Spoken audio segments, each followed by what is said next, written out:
Dan untuk mengetahui situasi terkini di embarkasi Pondok Gede Jakarta, sudah ada reporter Bintang Fatan di sana. Halo, selamat pagi Bintang. Hari ini ada berapa total kloter yang akan diberangkatkan dari embarkasi Jakarta Pondok Gede?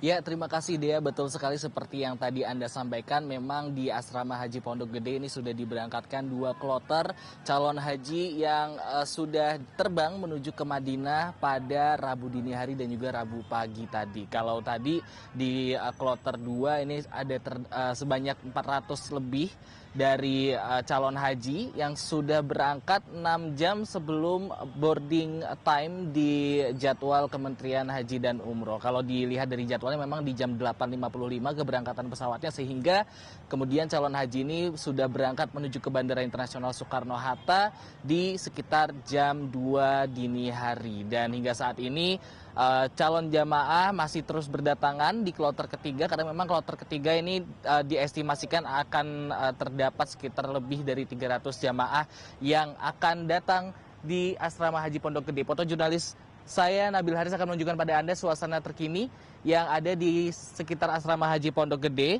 di mana keberangkatan dari Asrama Haji Pondok Gede pada hari ini terdapat 1 hingga 2 pemberangkatan Dea. Namun hal ini tentunya bersifat tentatif menyesuaikan jadwal terbaru dari Kementerian Haji dan Umroh. Karena di pelaksanaan ibadah haji tahun ini memang para jemaah ini akan datang langsung di embarkasi DKI Jakarta, itu di Asrama Haji Pondok Gede, untuk melakukan proses registrasi dan juga pemeriksaan sejumlah kelengkapan dokumen termasuk paspor, dan kemudian menjalani sejumlah rangkaian pemeriksaan kesehatan lainnya. Dan para jamaah ini juga akan menjalani aktivasi berupa kartu nusuk sebagai salah satu syarat penting dalam pelaksanaan ibadah haji 2026, di mana kartu tersebut ini akan menjadi semacam paspor untuk beribadah di Arafah, Musdalifah, dan juga Mina pada seluruh rangkaian haji di tahun ini dia. Dan hingga tahun ini ada sedikit perbedaan, di mana kalau di tahun sebelumnya aktivasi kartu nusuk ini dilakukan di bandara kedatangan, namun tahun ini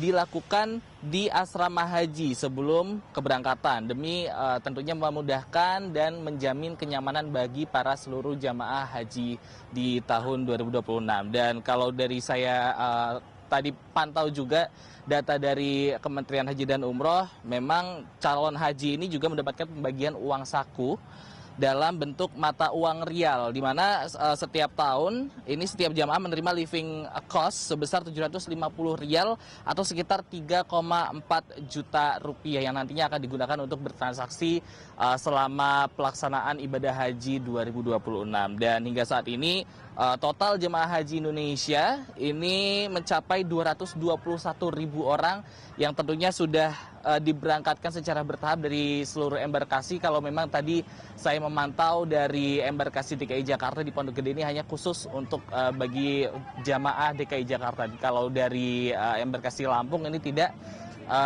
melewati atau tidak memasuki asrama haji dan langsung berangkat menuju ke Bandara Soekarno-Hatta.